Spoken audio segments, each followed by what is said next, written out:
Duncan Robinson. Should we re-sign him or should we let him go?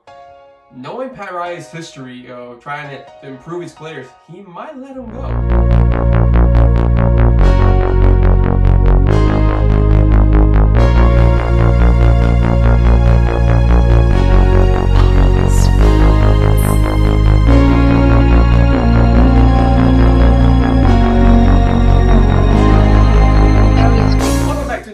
Episode E on the mic, episode 32. I'm your host E, aka Ethan, and I'm back with another brand new episode.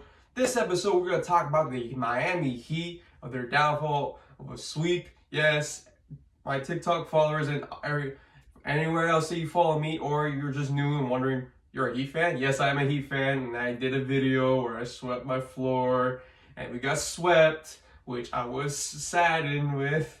But we're going to discuss about the Heat. We'll definitely going to discuss about the Heat downfall. We're going to talk about free agent, Duncan Robinson, free agent. Who should we get at point guard? The cap space.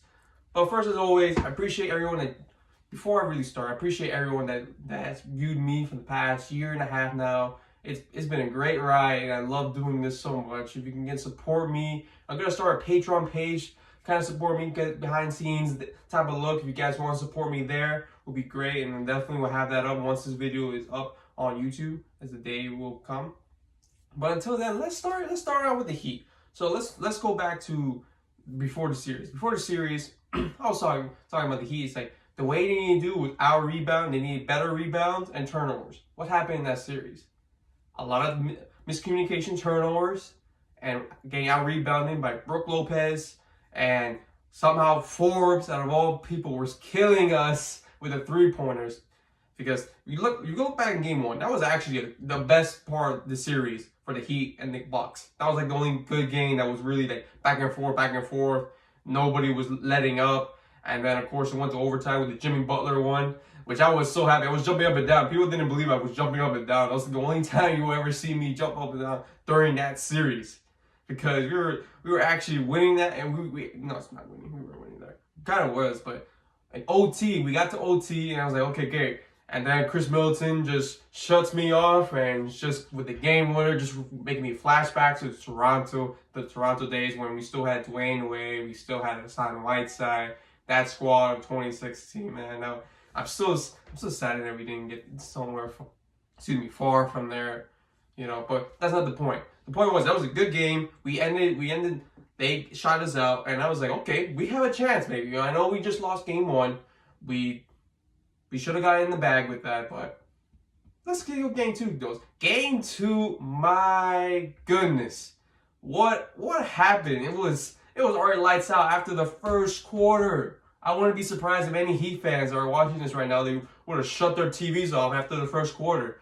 I had to suffer the pain, I was on live on TikTok, and I was kind of just talking, just like, this is unbelievable. It was like, and what was worse was that not even our starting five had top scores. It was Dwayne Dedmon, 19 points. That was, oh my gosh. I thought we were going to come back. Okay, it was going to be back and forth type of game. No, it was a blowout before the game was even to the second quarter.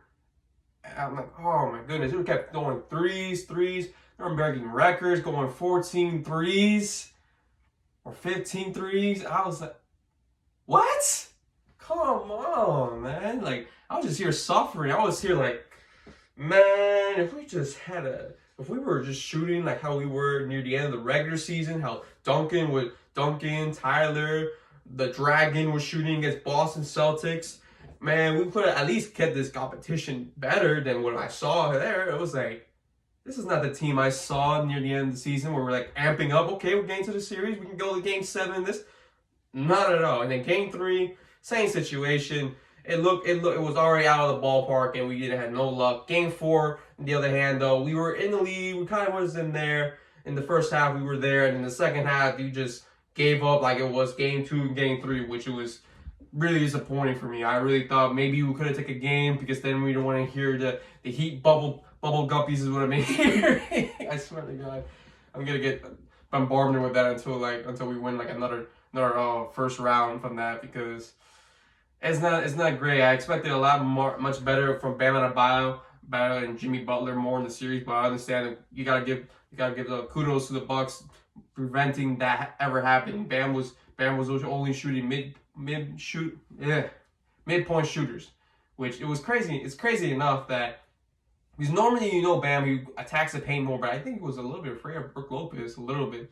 But, I think he was getting better in the mid shots, but he wasn't clicking. And then the threes, as I mentioned before, I mean, Kendrick Nunn was saving us a little bit there, and then you had other players coming off the bench that was actually saving us at the point we were actually clapping for it, or they're actually making threes, because we were stone cold for threes. At one point, we were just only scoring like 3 out of 17, and just in the first half, and it was like, damn, man, that's not gonna roll with this series, and we deserve that sweep. It's a learning lesson.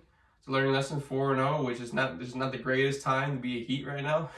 I thought maybe this would have been a great series, maybe go to Game 7, but instead we're looking at going to Cancun in this one, man, because that's not looking great. It's not looking great. I know now it's finally off season. Since going into the off season now, from that misery of that series was. We're going to the offseason. There's going to be a couple of noticeable free agencies that are going to be out there, especially since we do need a point guard in our position. So let's start out with the cap right now. The cap right now, we have $27 million in cap for the Heat as of right now. But Pat Riley's going to make some moves. Let me tell you. Pat Riley's going to make some moves.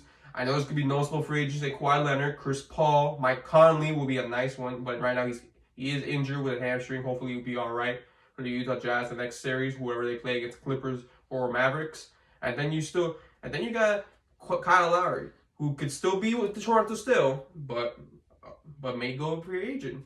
So we'll see on those. But knowing Pat Riley's history from a sweep, it usually goes 1 out of 2 ways. There's 3 ways that happens. 1, it could be very successful. He brings good players in there, and then starts booming. Goes from like first round sweep to Eastern Conference Finals. Or it could be the other way. After the 2006 season, he destroys the team, got a first round swept, and then goes horribly wrong. And that was actually how I remember my first Heat game. Actually, was with that losing streak.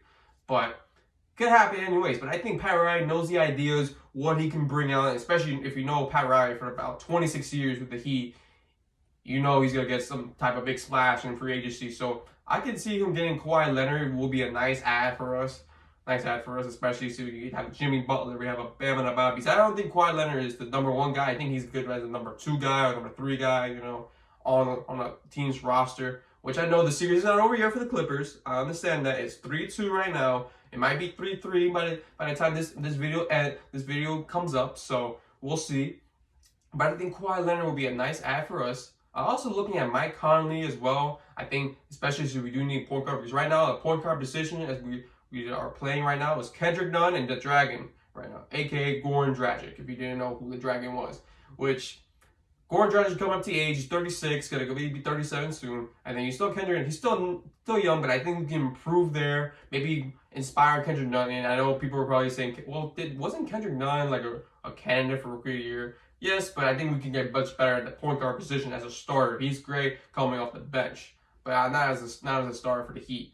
And then you also got to look at Duncan Robinson as a free agent. He's going to expect to see $20 million per year. So, for example, Brooklyn Nets, Joe Harris, he's getting paid 4 years, $75 million. So he's kind of looking around that range of ballpark area for Duncan Robinson. Should we re-sign him or should we let him go? Knowing Pat Riley's history of trying to improve his players, he might let him go.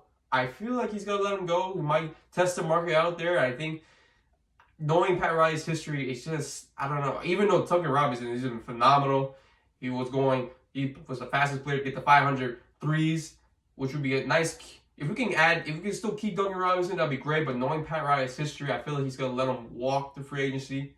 And then you still got Dwayne Dedmon, who's in free agency, who's pretty much a key player. I think he will be a great re-sign, depending on like a low contract. I don't think it should be too much high for Dwayne Dedmon. If we can get him in the right ballpark, I think that'd be great. I would love to see Duncan come back, but I feel knowing Pat Riley, I think they're going to let him go and test the market out there and see if we can match that offer as, let's say, for example, Boston, because I know Boston's really interested in Robinson right now. So I think we'll see if we can agree with that contract. Or we let him walk, go to Boston or some other team. You never know. But I know Duncan is trying to get his money. He's 27. He's improved. Although I wasn't He was good in game one in the series, but after that it was dry. But at the same time, you gotta think about he's looking to secure his money. He wants to help his family, his friends, and everything. And he wants to be secure, so he's financially good for his career and for his life there. So you gotta think of that too. But I would love to see Duncan come back to Miami. I think that would be great. I think just moving forward, again, need a point guard for the offseason. I think we just need some players, especially some like Achua, for example, is definitely be in the G League over the summer, playing there as well. So that's gonna be great. Keezy Akapala is another player who's gonna be there, gonna be in the summer league. So that's a good thing. That's a thing that hasn't been played. There's a summer league because the last time the summer league has played was in 2019. Last year wasn't because of the pandemic, but this year will be great, especially just to build up Achua, the draftee that we drafted last year out of Memphis. So that'll be a great thing to think about for this offseason. But that's how I will conclude this episode. Thank you guys for listening to E on the Mic episode 32. I'm your host E, and stick around because episode 33 will be coming. And hello, my neighbor. Till then, see you then.